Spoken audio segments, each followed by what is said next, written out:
mukwati usamirire kubvunzwa mvura yekugeza mumiri iwe chihera bebi ngazi yauchamuka zvimwe fungawo wega mudiwa kana uchida kugara napangu wako mushe iwewe mupe respect attention dedimamuka se communication dedikurise kana uchida kugara napangu wako mushe iwewe mupe respect attention dedimamuka se communication dedikurise bebi hauna nguva neni ndikataura unondituka iyi ndozofunga kuti zvimwe hauna basa neni ndikatora uchasara nani bebi wangu ndoda mvura yekugeza ndoda kuenda kubasa ona ndatononoka unowanza mapratipratiwo moyo zodzimba mukati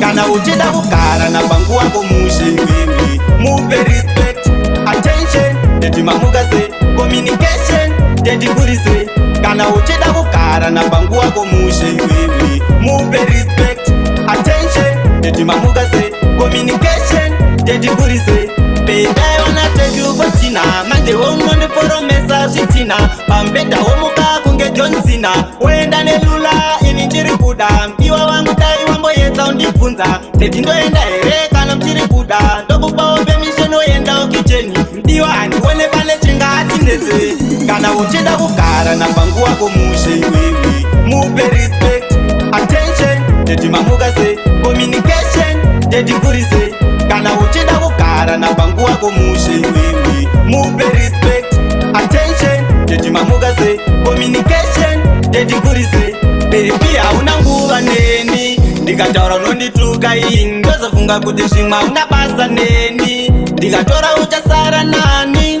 bebi wangu ndoda mvura yekugeza ndoda kuenda kubasa ona ndatononoka unowanza mapratipratiwo moyo zodzimba mukati